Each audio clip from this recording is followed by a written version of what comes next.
It's 10:01. We still have some attendees popping in, but we're going to go ahead and get started just to stick with our timeline here. So I want to thank everybody who's registered and currently attending. We are excited to share a few things with you today. My name is Kyle Peterson. I'm a 96 grad, and I'm the Acting Deputy Director of Entrepreneurship. Before coming aboard, I spent 15 years founding and operating my own business, which I sold last year.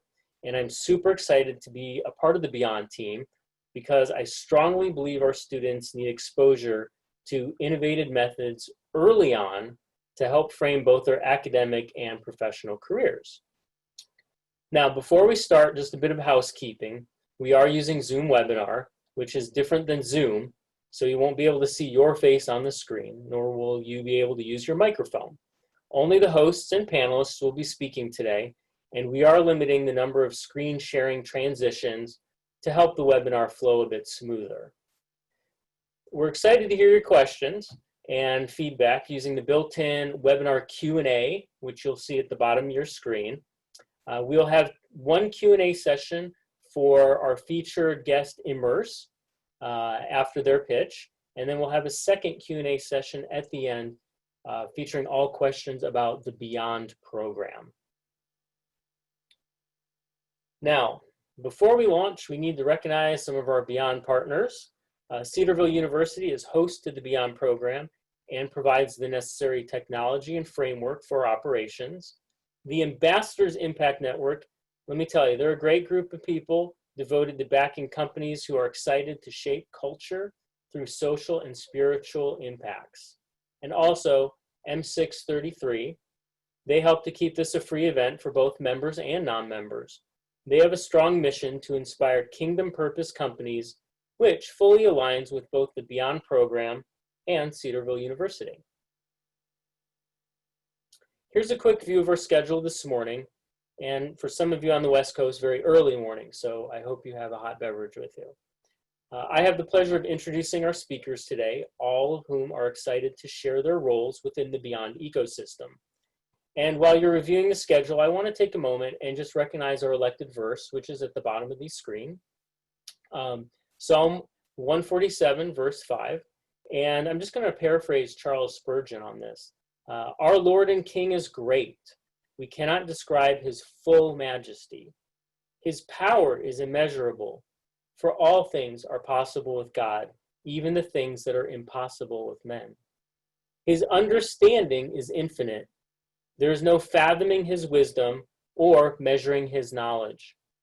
He brings his boundless power and infinite understanding to bear upon human distress for its assuagement and sanctification. For all these reasons, let his praise be great. We feel we have a missional obligation to equip students who can affect their communities and marketplaces for the cause of Christ, leading us to be the Midwest hub of faith-based investing. Now, I'd like to introduce Sarah Jennings, who's the newest member of our Beyond team. She graduated from Cedarville this past spring with a degree in finance and will be managing our Angel Investor Network. We have asked her to start our meeting off with the word of prayer. Sarah? Thank you, Kyle. Please join me in a word of prayer as we kick off this event. God, we come before you today and we want to thank you for giving us this opportunity to come together from all across the world, united under a common goal to glorify you. I pray that you would bless this event, bless those who have come to present, those who have come to listen, and everyone who has helped to make this event possible. I pray that you would guide each one of us as we seek to make a kingdom impact on the world around us. Lord, we love you and we give you all the glory in everything we do. In Jesus' name, amen. Amen. Thanks, Sarah.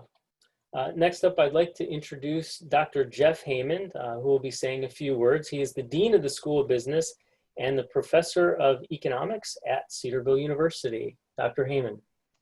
Thank you, Kyle. First of all, thanks to all of you for being a part of today's event. We're very excited for this first virtual event we have to be able to share some of what we're doing here at Cedarville.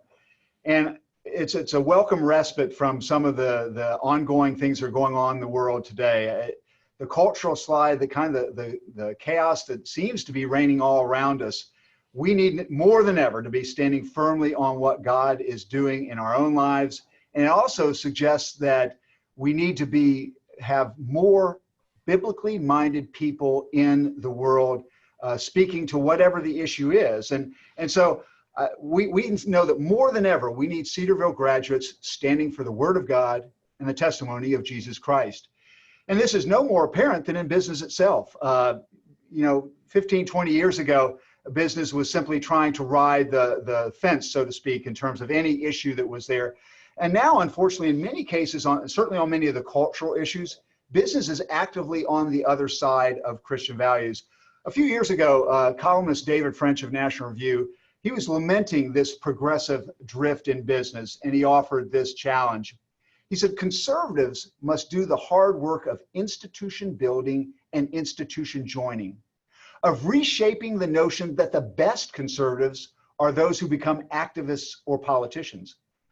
Board members and CEOs can have far more cultural impact than governors or legislators. A single high-level conservative academic program can place top talent in every major industry. And I'll tell you, when I read that as the dean of a business school, that really resonated with me, and a call for us to be putting top talent in every industry. And I started asking additional questions. What if Jeff Bezos or Elon Musk or Tim Cook were Christians? How would the world look different in that case? And while Cedarville has done an outstanding job in the past, primarily because of the great talent of the students that come through, as well as our outstanding faculty, we are not sending many grads into firms like Amazon and Google and Airbnb. These emerging industries is not where we tend to send our grads, to these firms that are radically shaping our culture. And just as an example, so Stanford's just a little bit less than double our size, and in 2017 they had over 5,000 startups. The Boston area with MIT and Harvard had almost 2,000, and the New York City, New Jersey area with Cornell, Columbia, and NYU had almost 1,000. In the year 2017, Cedarville University had 0 known startups. This has to change. So our focus right now, we think that really the biggest opportunity going forward to advance the cause of Christ is likely going to be effective ministry through our marketplace settings. It clearly is the mission field in a post-Christian America. Further, we think that about every 20 years or so, there's a significant change in leadership of culture as companies emerge. What if we were able to equip our students with the relationships and the tools to be part of the emergent marketplace culture of the future? And following that, how do we position our stakeholders to be in positions of marketplace leadership much faster in the future? So we started doing our own strategic plan here at Cedarville and within the business school, and we realized we need to have a more significant focus on creating technically capable students and much more entrepreneurial. And we started down the path to more technical programming. We've had conversion of most of our programs from Bachelor of Arts to Bachelor of Science. We've created a business analytics minor for all students. We're looking to move to do more of skating to where the puck is going to be, as the phrase goes. But while that transformation is across our business school, there's a larger opportunity to create entrepreneurial opportunities in partnership with every school and department across Cedarville University, and to bring our alumni back in the fold with our entrepreneurship curriculum and our accelerator, which began last fall, and we've already had alumni coming back for that. So this cultural change at Cedarville is only beginning as we have more students coming into pitch competitions, enrolling in entrepreneurship classes, participating in our accelerator. But encouraging to me is God seems to be opening a much larger door and he's connecting us to a larger ecosystem of Christian investors and funders that are coming to see you as part of this emerging ecosystem. And as Kyle mentioned, our vision is really to be the Midwest hub of faith-based entrepreneurship, partnering with other like-minded entities that form the broader Christian entrepreneurial ecosystem. And a key part of this vision is the initiation of the Beyond Angel Network, which many of you are a part of or are considering to be. And our motto is Christian Funders of Christian Founders. As our own students and alumni begin the entrepreneurial process, Our vision is not narrowly focused on simply Cedarville. Rather, we want to support the formation of Christian founders more broadly. This is already paying dividends for our top students. They were part of our venture capital analyst team in the spring, and our marketing students have come alongside to help some of the entrepreneurs. Potentially for the future, we might even have some of our accounting students involved with the Angel Network. The point is as this rapid emergence has happened, we're providing real world internships right here at Cedarville, even for those students who don't necessarily want to start their own business. Our top students will have experiences that are unparalleled by our peer competitors. Other Christian universities are seeing what we're doing and are following close behind, and we say, come on in, the water's warm. We need Christian business formation in every area of the country. We've already found personally that a partnership in this area is very fruitful, as we have informal relationships with Miami University as well as Baylor, some of whose personnel are on the line. And we see the future of higher education as much more experiential and team-based, and the startup mentality is a key part of that for Cedarville. And I want to thank you for being a part of it today. All right, thanks for that summary, Jeff. I know some people may have been having some audio issues. I just want to make sure if you can't hear, go ahead and raise your hand, but we will be troubleshooting those as best as we can. Next up, we wanted to include a brief success story from one of our founding Angel members. Ty Bryant is an inventor and a promise keeper, deeply driven by a family tragedy to fix some things in the biomedical field. So without further ado, here is Cedarville's very own MacGyver. Welcome, Ty. Ty, make sure you unmute.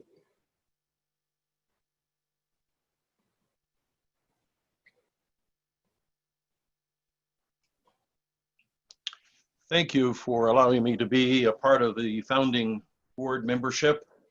I'm Ty Bryant, alumnus, a business major, and an entrepreneurial biomedical inventor. And a big shout out, by the way, of gratitude and thanks to the Beyond leadership team.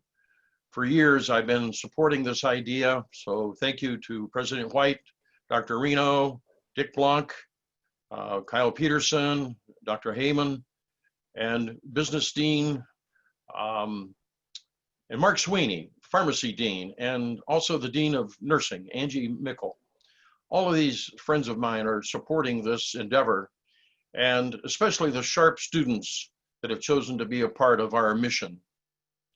So my entrepreneurial journey often begins with this question. Why? Ty, why do you do what you do? So why do I invent? The answer is simple. I love saving lives, and I love reducing the costs of healthcare. My journey also begins with Proverbs 3, 5, and 6. Trust in the Lord, and it ends with the Lord directing my path. So my Cedarville colleagues and friends, come with me as I share briefly about one of my recent amazing journeys. It took me to Ohio Governor Mike DeWine's home early one Saturday morning in early April. Here is my video. And we're going to go ahead and share Ty's video.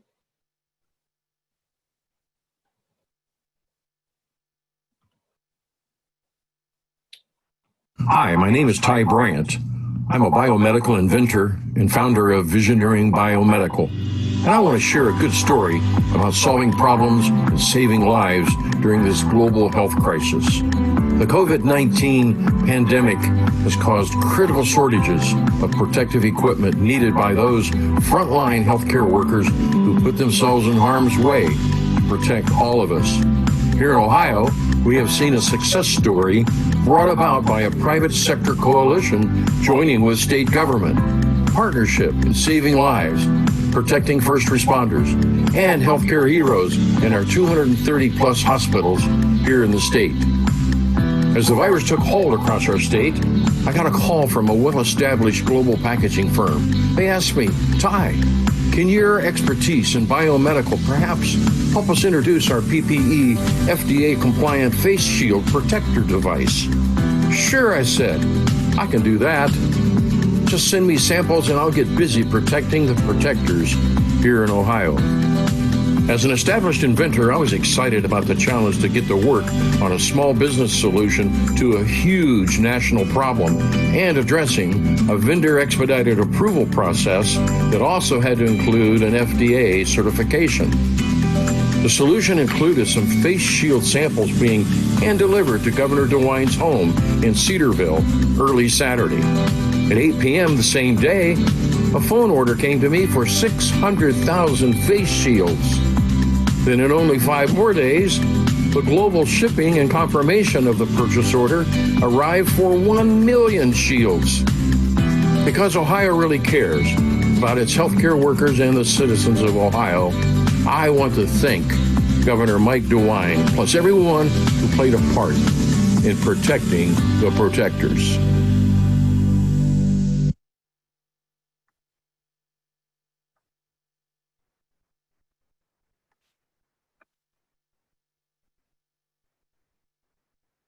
Ty, you're muted, please.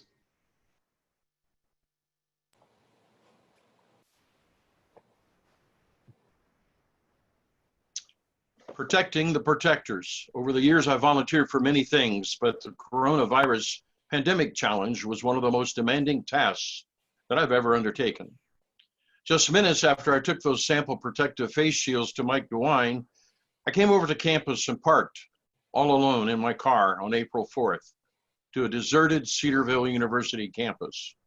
It was then that my next biomedical invention was introduced to me. I am now rapid prototyping the world's smartest ICU, soon to be FDA approved protective shielding device that protects doctors and their at-risk ICU nursing members. AeroSafe Shield. Visioneering Biodesign is my early stage pre-revenue biomedical startup. I'm currently seeking qualified equity partners who would want to share in helping make a life-changing difference to a virus-infected and dying world. Thank you. Onward, upward, and beyond. Thanks, Ty. Now, we recently brought on another CU grad to help with our Beyond efforts on a part-time basis. Andrew Bittner is a 2020 finance graduate, and he has had an amazing impact on our venture capital analyst team. He has worked closely with some of our founders and will be steering the next section of our webinar. Andrew. Thanks, Kyle. I'm here to introduce Quinn Taber, the CEO of Immerse. Immerse is a virtual reality company focused on English teaching primarily. Quinn comes to us through our growing relationship with faith-driven accelerators across the nation, and in this case, it's the prestigious Praxis Accelerator in New York City. This presentation is an early look for our angel investors at an exciting and investable company that our team is vetting to formally pitch for capital investment at our October 23rd, hopefully in-person event. Our Beyond Angel Investor Network is an institution that seeks to launch, scale, and capitalize on venture returns for both strong investor returns and kingdom purpose. We look for them to be post-revenue, have market traction, and have a clear path to profitability, scale, and investor exit. Immerse is one of the companies we vetted, and we invite you to listen for these qualities as you consider your own investment during our October 23rd event. Please also, just as a reminder, feel free to use the Q&A box on your Zoom screen to submit questions during this presentation by Quinn, and I'll be selecting as many as possible to pose to him in person afterwards. With that, I'll let Quinn take it away. Thanks so much, Andrew. All right, let me share my screen and let's get started. It all started here in the Middle East. I was working in places like Iraq, Syria, Lebanon, Turkey, and over the course of 3 years, traveled to nearly 50 countries, all the while living in a refugee camp with 6 Syrian refugees. In particular, my role had 2 key purposes. The first was studying the uptick in religious persecution and the government crackdown in places like Iraq and Syria. Open Doors states that today, 1 in 9 Christians globally are experiencing persecution, and that those numbers are growing and intensifying. And my second role was to study how digital innovation could be used to serve the underground church through things like VPN protection and blockchain and even underground digital churches.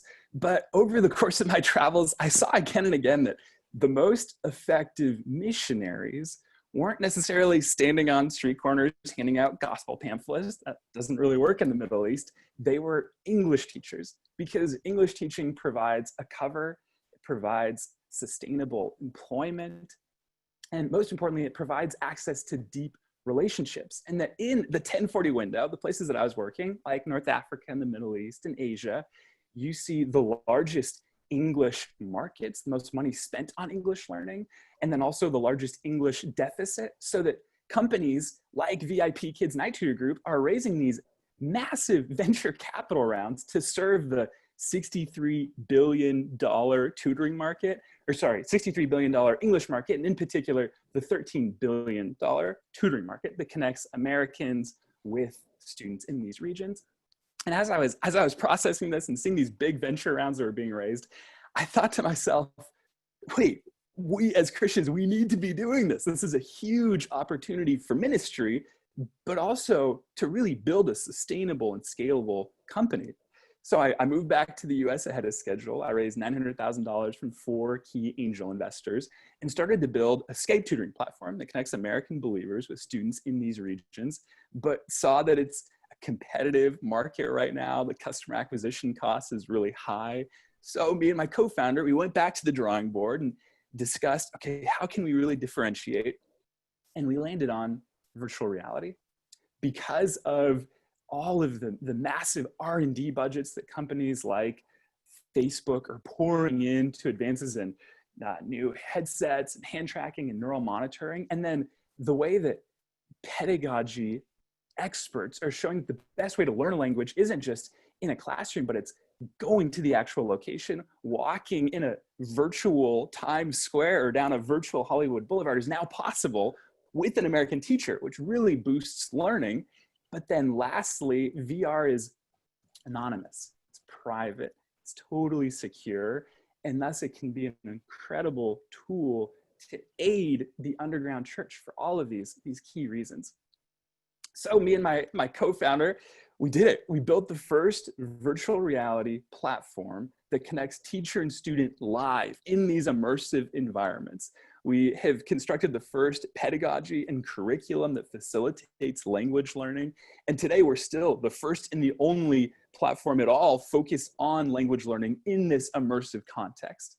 I'll show you just a couple quick shots of what this experience looks like. These are just 5-second snapshots of some of our key learning outcomes that our students focus on. Job, well said. Where did you find the passport? I found the passport inside of the drawer in the living room. Are you ready to practice describing what you see when it appears? It seems there is a burglar trying to steal money from the restaurant. Now that you solved the puzzle, communicate the sequence to Kai Ting so she can finish the activity. First, grab the apple and place it in the pot. Second, mix in the bread portion. You need to finish the...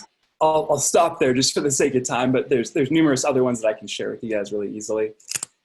At launch, we were really fortunate because what we're doing is so innovative that we were quickly picked up by the likes of Huffington Post, Newsweek, LA Times, and we focused a lot of our marketing efforts on the Japanese market for a couple key reasons. So we were also featured by the main national TV station and 15 other key publications in that nation. And also, because of this quick traction, we were able to close deals with the most prestigious high school, most prestigious university in Japan, as well as 2 key English tutoring companies, and even have been able to conduct our English teaching at key Asian headquarters at companies like Microsoft and PwC, which have really helped boost our brand, and have also been really fortunate that we've been recognized by the likes of Lion's Den winning the Kingdom Impact Award, Convene winning their pitch competition last year, and even nominated for OC Entrepreneur of the Year. And probably most formative for us, like Andrew mentioned, was going through the Practice Emerging Founder Program, which was really, really formative.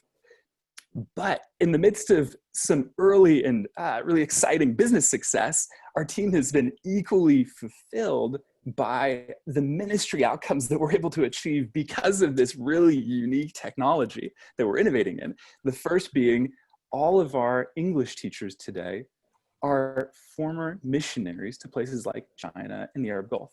So they're really talented at doing what we call making our curriculum salty, or integrating the gospel really strategically into the lessons in a winsome way.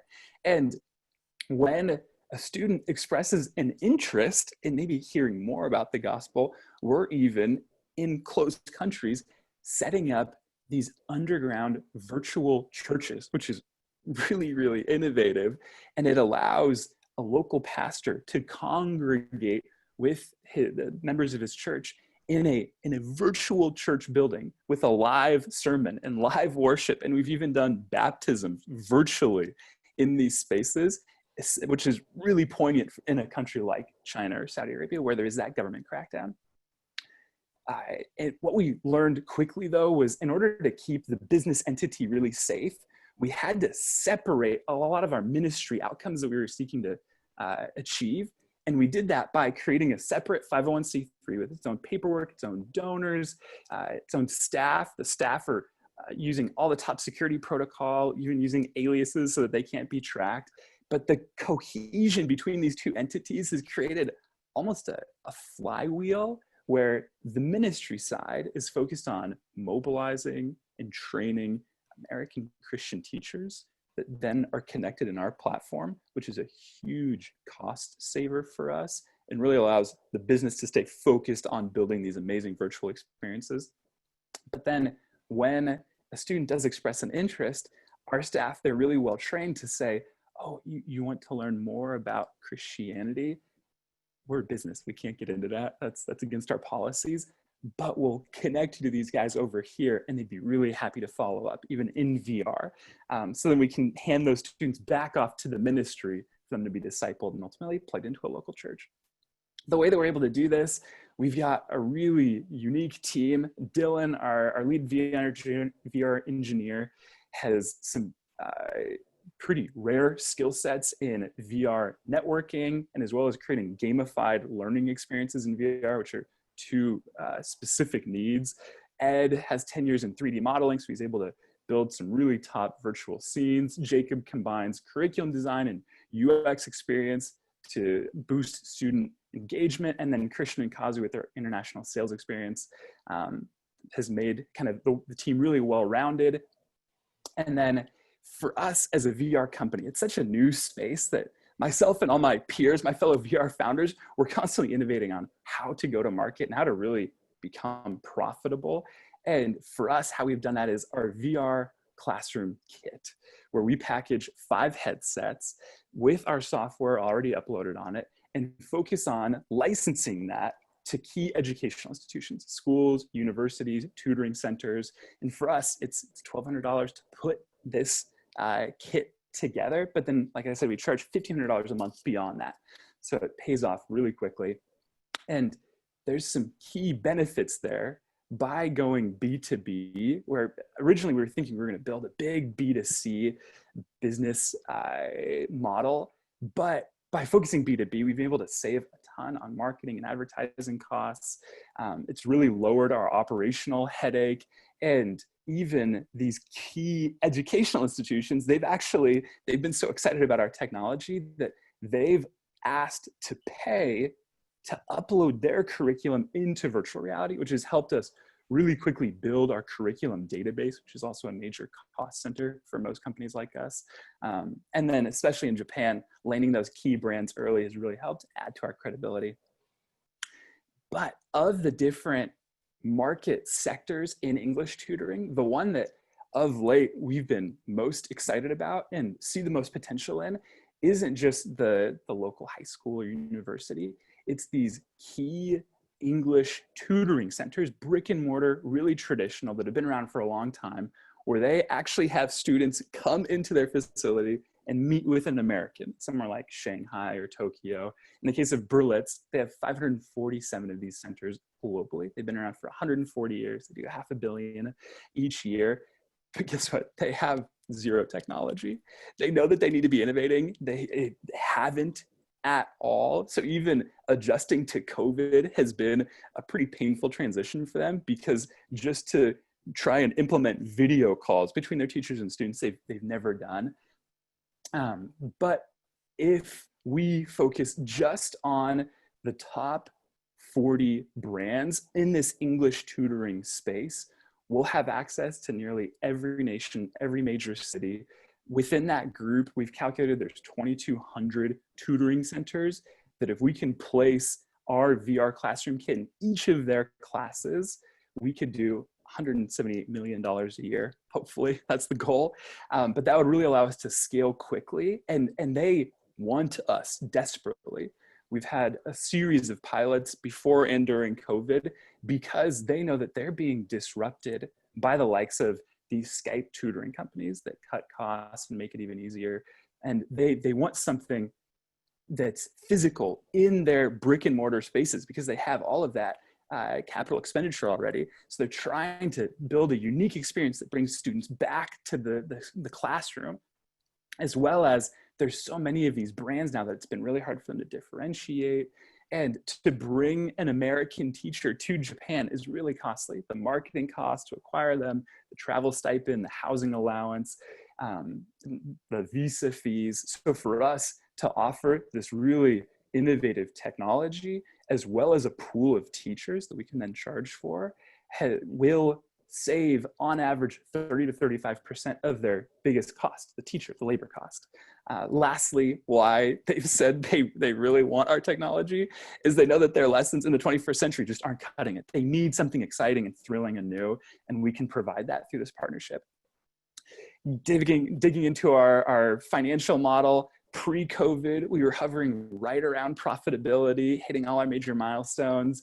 I'll admit, COVID led to all of the schools that we're in closing. Thankfully, they're starting to reopen in places like Taiwan and Japan. But in that interim, we actually had Microsoft, our largest enterprise client, asked to scale up and not just use our English, but they said, your tech is so powerful, can we actually up the number of headsets we have at all our key locations and use it for leadership development training, technical training. So we landed a really big contract that's actually got us up above profitability significantly just with that key client, which has been really something we're thankful for. The 3-year Pro-Forma, we're in an interesting place where, because we're B2B, we don't have these big marketing expenses. We don't need big sales teams. We're able to scale up just with these key brands, which is why our margins are really strong. But we know that we are in a race. This is what I've been discussing with the Cedarville team, that we are really uniquely positioned, that these 40 key major brands in English tutoring, they're all staring at us and really want our technology. So we're at a place where over the next 3 years, we really want to scale up.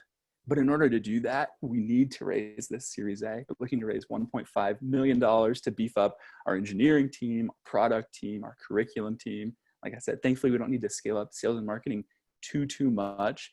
But the reason for this is within this group of the top 40 brands, 3 of them have already asked to be strategic investors. 2 of them have hinted at wanting to acquire us, because they know that what we're creating is so cutting edge and such a differentiator.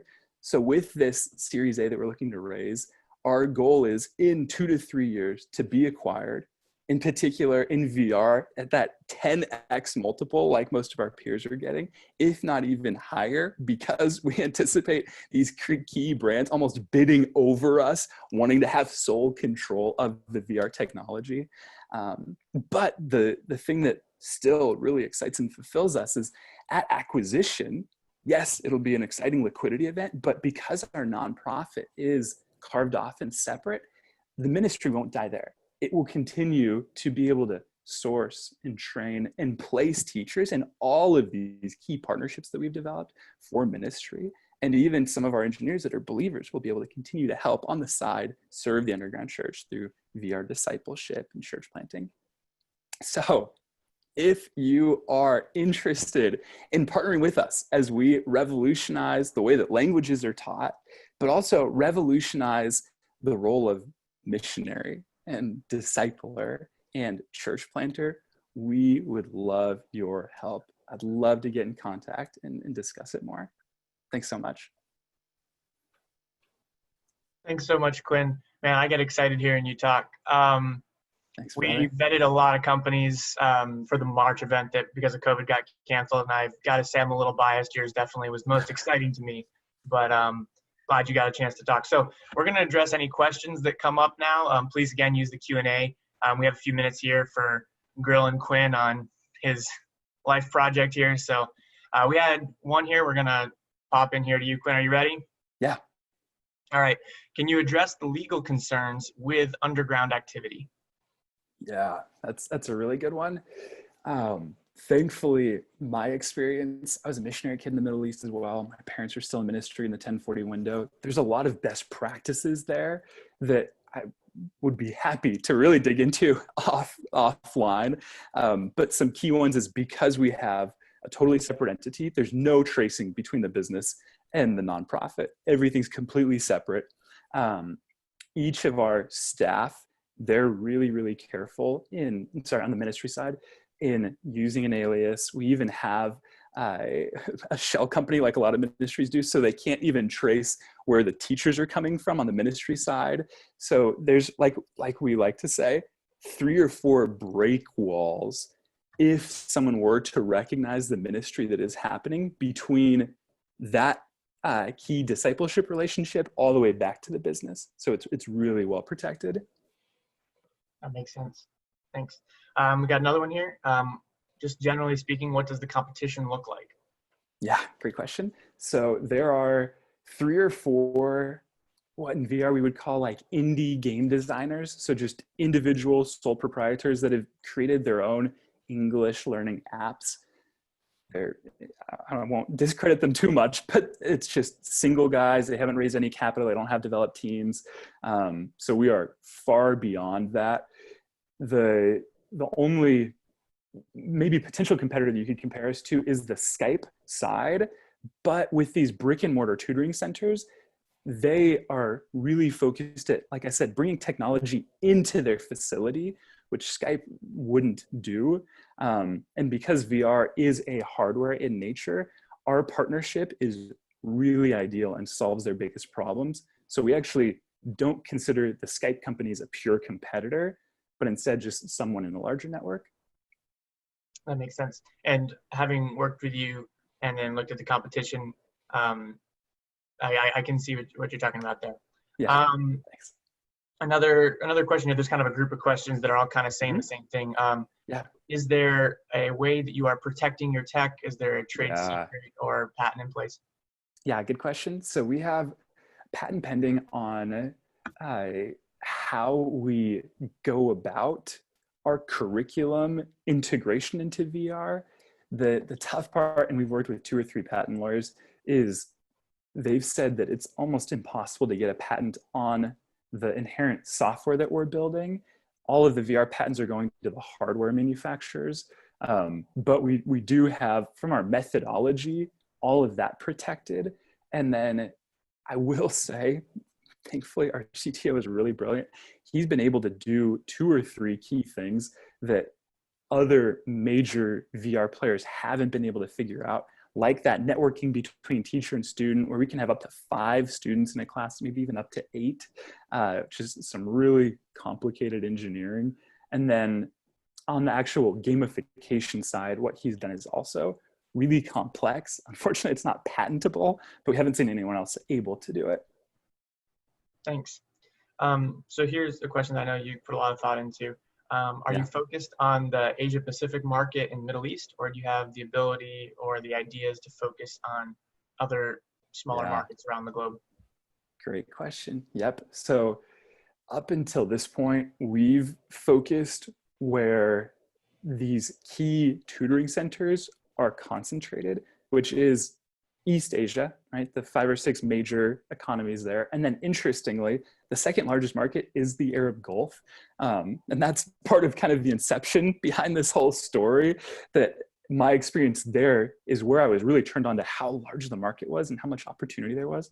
There were no missionaries in the Middle East or in the Arab Gulf, but there was this really unique opportunity for English teaching. So those are the top two markets. We have licensed our tech to a couple key players in Italy and Spain. That's the next largest market.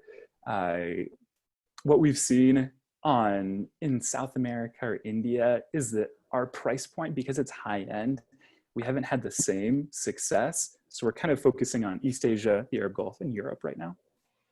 Thanks. We have a couple more questions we probably have time for here. Yeah. One of these I'm going to kind of like lump two together, saying close to the same thing. Mm-hmm. So if you exit in the next couple of years and you're focused on enabling the ministry opportunities still, will that hamper the pool of potential acquirers, or is that dealt with in the 501c? Yeah, so it's completely separate.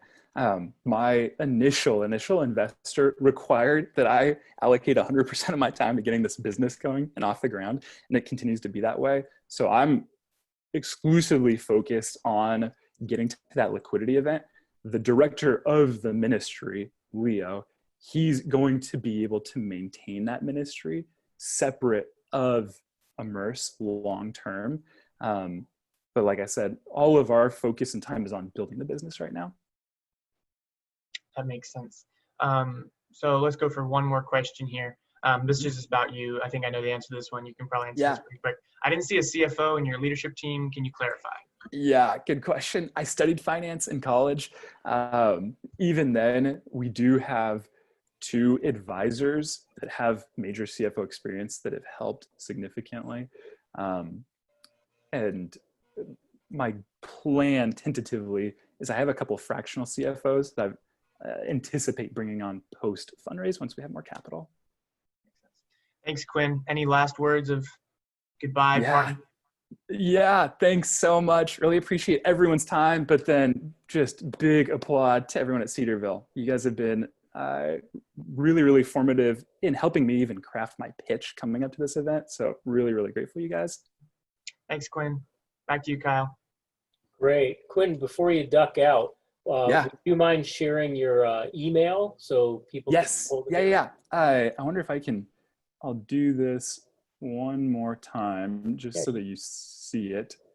It's quinn@immerse.online. Good. And Quinn, feel free to drop that in the chat as well for everyone. Idea. Yeah, that's a great idea. Will do.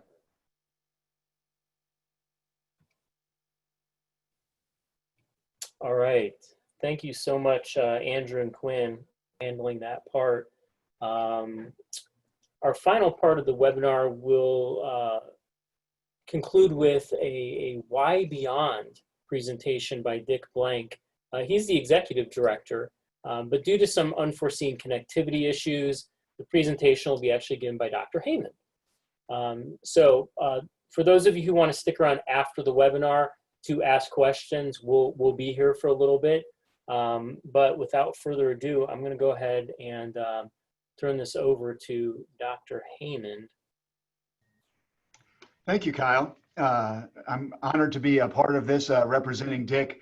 He is participating, and his internet connection was dicey enough that we thought we ought to just make sure we got through the presentation. But if you have questions for him specifically, he should be able to answer those at the end if it stays up. So, why Beyond? First of all, again, we just want to thank you for being a part of this. All of the participation is just really encouraging to our broader team. The students that have been involved with this, the faculty, all the ways that you're supporting us have been tremendously helpful to Beyond as we've got started. And the question of why Beyond, really is, well, why are we building this new program? What are we doing to make this operational and scale it? How are we evolving in the future? These are all things that we want to answer in the course of this presentation. But more importantly, when you ask why Beyond, it really gets back to that vision that Kyle started us off at the very beginning. We endeavor to be the Midwest hub for Christian entrepreneurial activity. You've heard from Ty Bryant. You've heard from Quinn Taber. What if we had hundreds of Ty Bryants and Quinn Tabers influencing the culture through the marketplace for God's glory? That's kind of our missional purpose. And really, Beyond is trying to tackle two problems collectively. First, we see that a lot of Christian founders tend to live underground with respect to their faith from their company mission. So first part is we've designed an accelerator to help these startups be mentored by like-minded people of faith. And the second problem we're really trying to address, and that's what the Angel Network is focusing on, is that sources of capital are often and almost always disconnected and indifferent to faith. That's not the case anymore. The launch of our Angel Network and ultimately a fund is going to match Christian founders with Christian funders. And so we're already up to slide 2. We'll stay there, Kyle. The faith-driven accelerator ecosystem, we're just a part of an emerging broader trend. Funders no longer have to travel underground, so to speak. Now, new funders, students, alumni, and friends have a way to accelerate their for-profit ventures through Cedarville and other like-minded institutions across the country. This is going to enable us to have deal flow multiplied nationally as this growing ecosystem of accelerators partner nationwide. Slide. This is coupled with the faith-driven investor ecosystem, which is a little bit ahead of the accelerators. You see a lot of names up here. Ambassadors Impact Network and M633 Capital, you heard Kyle mention earlier, are sponsoring today's event.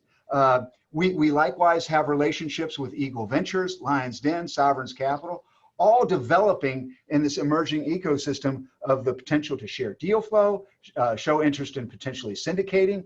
All are represented on this call today. And so what does this lead to? Well, first, that problem we were trying to address, no longer are sources of capital disconnected and indifferent to faith. The movement is gaining strength and momentum. It's just really exciting. It's one of the highlights for me personally, and I know it's been encouraging to Dick as well. As many cases, we're having people reach out to us that we weren't aware of. They've heard of what's happening at Cedarville. They've got something similar going on in their areas, and they want to partner with us. This idea seems to be, God seems to be doing a work that's much broader than just Cedarville and allowing us to be a part of it, and we're excited about that. That leads to potentially shared deal flow, syndication, co-investment across each hub of the investment ecosystem. That's going to benefit investors and founders, as very seldom is any one individual angel network going to be able to fund all of the needs of an individual founder. Slide. So who is Beyond? The first thing is just the amazing fact that we are. I mean, to God be the glory, right? Because we've only been doing this a year, and so much has happened in the last year. We have a board of angel advisors that have come alongside. Many of those are founding angels. We'll talk about that in a moment, giving Dick some help and guidance on how we want to structure this. But we have a leadership team here at the university that's trying to make this happen.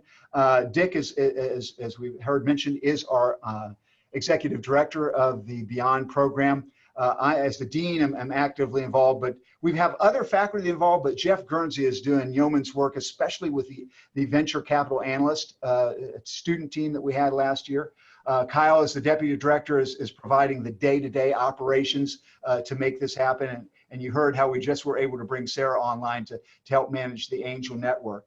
But I'd also like to highlight those students down at the bottom, just an outstanding team that we were able to bring to bear under Jeff Guernsey's leadership this past spring. Unfortunately, with the cancellation, we weren't able to do the event, but we had 4 seniors, and to the right, we have 4 juniors that will be kind of ramping up in the future.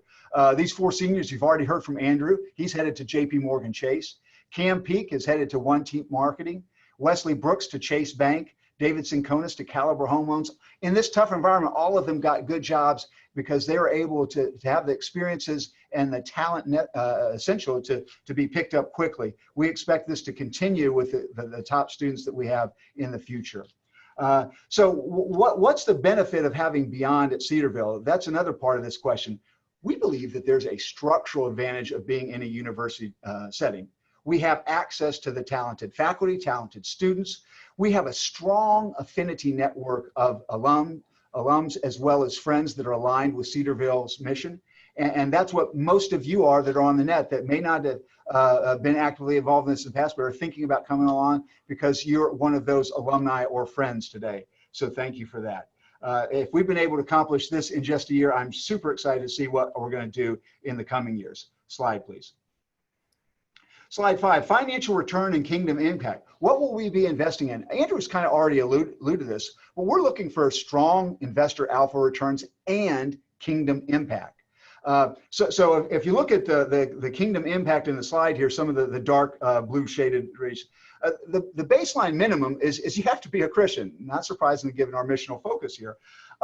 It's advantageous if you have other missional aspects to your business, but it's not necessary. We believe, following the Reformation, that our vocation is a call. And if you are solving a problem in the world, God cares about the problems of this world. So if you're going to use your Christian principles in a marketplace setting, that's the entry point to come into the Beyond process.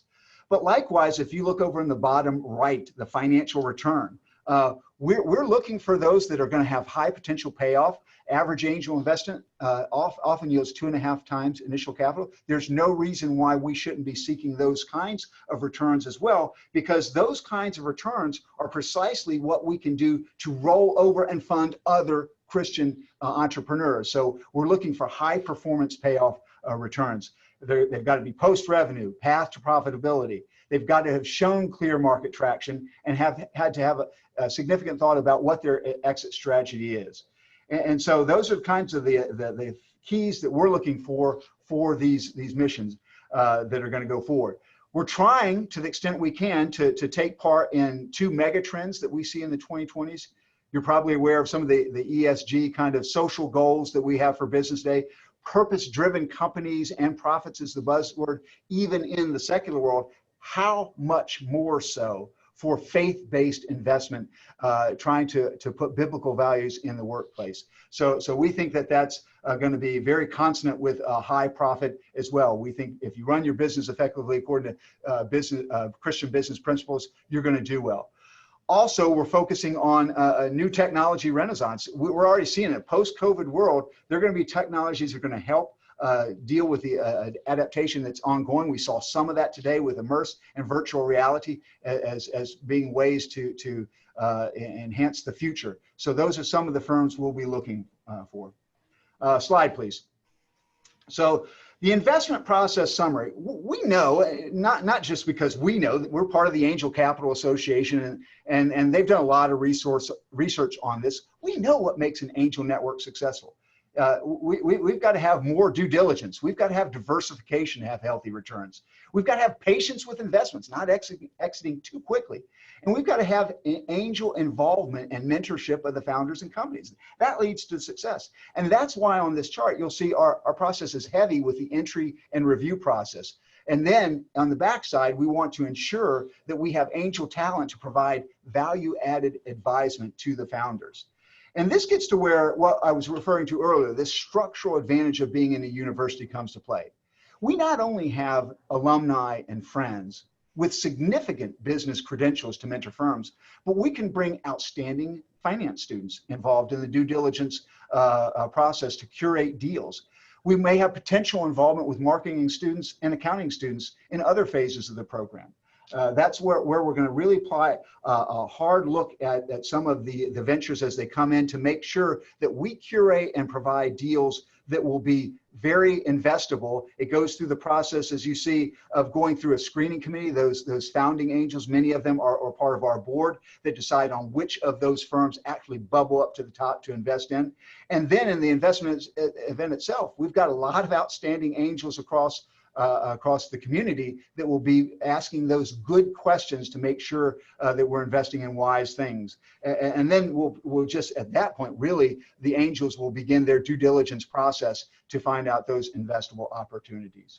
Over on the left, I want to make one more point. You see the deal flow sources, because many of you could potentially fit in this as well.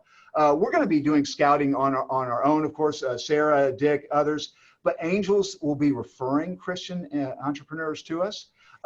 And likewise, many of these other networks that we highlighted on the charts earlier are partnering with us again to refer deals like Quinn coming to us from another area as well. That's the way we will be able to ensure that we have top quality investable opportunities. Next slide, please. So what are the investor benefits of Beyond? Well, there are a whole list of them here. I just want to bring your attention to just a few. First of all, what I've highlighted already, this shared expertise that we have with the many talented angels that are part of the Beyond team. That gives benefits both the broader set of angels when we have people with specific skills that can mentor and help us decide on what to invest in. You also get the benefit of curated deal flow. Andrew and the rest of the seniors that were involved did a really outstanding job under Jeff Guernsey's leadership. And then we had a great board of directors that really asked the tough questions to try to see which bubble to the top. That curated deal flow is a benefit of investing with Beyond Angel Network. And again, this broader ecosystem, that's going to contribute to this as well as we start to partner and have deal flow referred from other sources. When you come to Beyond, we're going to have multiple opportunities a year, invest in events, as well as multiple companies, which will allow you diversification. And one thing we have learned clearly in the angel world, you have to invest in a lot of startups to have success, as most startups, as good as Quinn is and the other startups are and as motivated, some of them, many of them will fail. And so you've got to diversify to have success in this way. So we help provide diversification by providing lots of investable opportunities, but also this is going to lead to our direction to ultimately to go to a fund, and I'll talk about that in a moment. A final thing, investor benefit, just as part of being an angel network, you can talk to your own tax professionals, but there are significant tax advantages depending on how long you hold a startup investment that you may find beneficial. Slide, please. So how can you fund these investments? Well, there are 3 ways that we've got identified. Obviously, you can join as an angel if you are an accredited investor, but very clearly, you are the investor, not Beyond. We are merely facilitating your pathway to investable opportunities. So as a personal investment, a family partnership can invest. Family foundations can invest. Some of you online fit that category. You may not know, I didn't know until Dick highlighted this to me, donor advised funds can participate. Yes, your charitable dollars can also be used to invest in startups, to enhance your capital, to invest in more charitable activities. Those are pathways to fund investments as well. Slide, please. So the Angel Network membership itself, since Beyond is part of Cedarville, your Angel membership, we are a fee-based model, but it's a charitable contribution to Cedarville and helps fund the program that we have. And so we have really 2 ways that are effective for you to join. First of all, founding members at a higher rate. These members are really driving the program and where we're going, providing that strategic direction for the network and helping shape investment strategy, companies that we invest in. These are angels that are really committed to the missional purpose of Beyond and Cedarville University. So I want to specifically thank all of you founding angels that are on the call. Your leadership is instrumental to the success of what we're trying to do here. But also, and very important as well, individual memberships are available for accredited investors who want to use some portion of their investment portfolio to fund Christian entrepreneurs. There are potential opportunities for these angels to also mentor founders as well as student analyst teams. So those are kind of the 2 pathways if you want to be part of the Beyond Angel Network. Slide, please. So what's next for Beyond? Well, we're gearing up for that investor impact event in the fall. For companies like Immerse, we expect to see Immerse back here, who we heard from today, and you'll have the opportunity to register soon. Kyle will be sending that information as we get the registration set up for that. You can also become a member. We're going to continue our growth. We have approximately 22 angels right now that have joined in just the short time, in the few months we've been setting it up, and we intend to grow that throughout this next year. If either of those roles of founding angel or an individual membership sounds attractive, get in contact with Sarah Jennings. Her email is listed here, and we can give you additional information. The last thing on this slide, the Beyond Angel Fund, as I mentioned, we really think that the best way forward ultimately is to go with a fund, perhaps in addition to the network model, but that's going to allow more diversification faster for angels and provides a bigger pool of resources for these founders when they come in to be able to ensure that they'll have a profitable investment round when they come. And so we're going to be working towards establishing that fund over the next really 6 to 12 months to get it running. If you'd like to help with that, also send a note to Sarah. Dick's going to be looking at that hard over the near term for us to create that. And then just as a final reminder for me, you can go to the next slide. You're aware now of the missional impact, what we're trying to do here at Beyond and Cedarville. If you know of Christian entrepreneurs that need to be accelerated, if you know of Christians that want to fund other Christian entrepreneurs, let us know. Steer efforts our way, and we will be happy to engage with them. And that's it for this presentation. Both I and Dick are available for questions if you have them. Sarah, would you mind reading off some of the questions? Yeah, so here we have a few questions that have been submitted. So our first question for either Dick or Dr. Haymond or both of you is, other than businesses that have a direct ministry application, how else would you define kingdom impact, and what is considered to be a non-kingdom impact company? Well, that's a great question. I'll start, Dick, you follow up with it because I'm sure you'll have a better answer. Clearly, you've got to be a Christian, and kingdom impact, as I was trying to relate earlier, you're having kingdom impact if you're a Christian and using Christian values to solve a problem that meets people's needs. So it doesn't have to be an explicitly, creating something that will deliver the gospel more efficiently, because you're going to be delivering the gospel with how you run your business. You're going to be able to mentor and lead workers that come to work every day and depend on you. And when we have crazy things happening in the world and you have calm and peace, that's going to have an effect on all those workers. So just foundationally, if you are a Christian solving things that the world cares about, then we're likely to be interested in you. Where it would not fit, if you say you're a Christian but want to have a faster delivery of porn, that's a non-starter. So there are God edifying and God glorifying and people edifying businesses that we do not want to be a part of, and that'll be part of our initial run through of the businesses that come through. We had a number in the fall that had consumer products. Hair gel was one of them, and those are God honoring in their own way, and so those are good. Dick, what else would you add or say differently?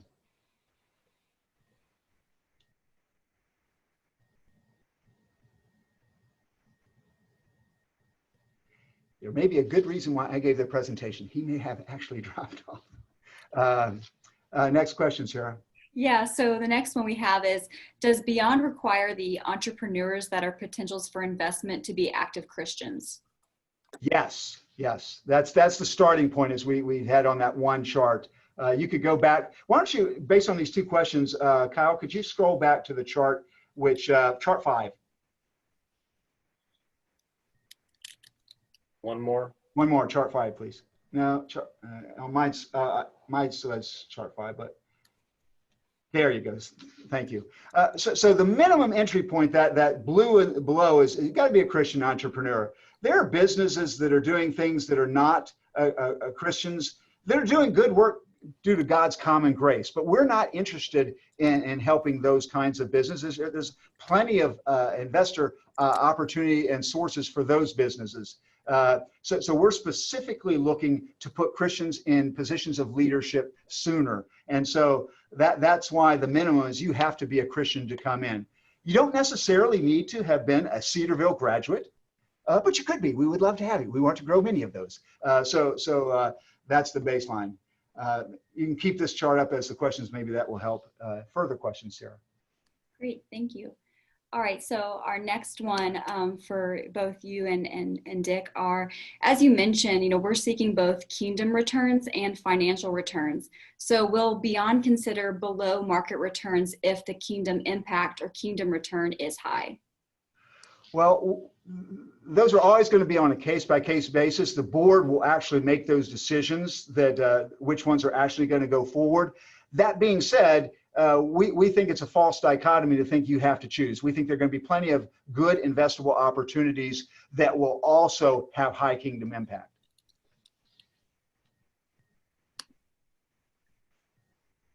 And then also as a follow-up kind of to that question, and the one before it, as far as Christian entrepreneurs, can non-Christians join the network as members?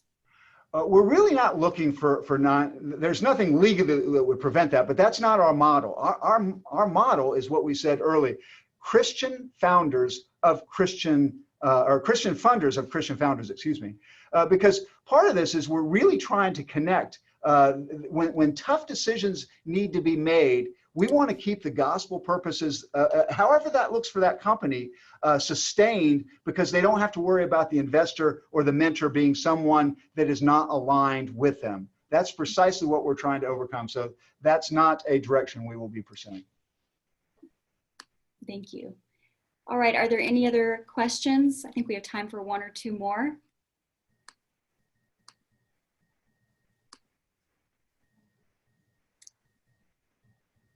Okay, seeing no more. Kyle, you want to take it over?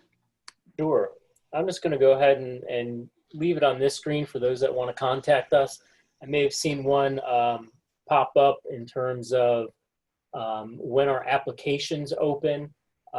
We are soliciting student applications for the Student Accelerator for fall term. In terms of being able to pitch at our October event, please just reach out to Sarah or myself for that, or visit the cedarville.edu Beyond website and fill out one of our interest forms. There is one last question that popped in. I think this may be an important one. Steven's asking, how do you determine if a company is founded by a Christian? Dr. Haymond, do you have some input on that? Sure. So that's part of that initial process of how we get referrals. We'll have discussions. And if you go back to the chart, you don't have to, but we had a chart in there which talked about all those pre-screening, those discussions. We're going to have those kind of opportunities to, as good as we tell, but by the referral process and probing the questions, are they like-minded? What is their missional purpose? That will be specifically addressed as part of how we engage with entrepreneurs. Thank you. I don't see any more popping in. So I've seen some familiar names in the chat. Hello, everybody. Glad you could make it today. Just another thanks to our founding members and our individual members that showed up today. Thank you for Quinn of being part of this. And thanks to the members of the Beyond team for making this happen, and for Dr. Haymond to eloquently answer some of these questions we have. We are ending just about the time we wanted to be. So with that, we're going to go ahead and close the event. So keep an eye open for October registration. It is planned to be an on-campus event, hopefully, crossing our fingers. So we hope to see you all then. Thank you.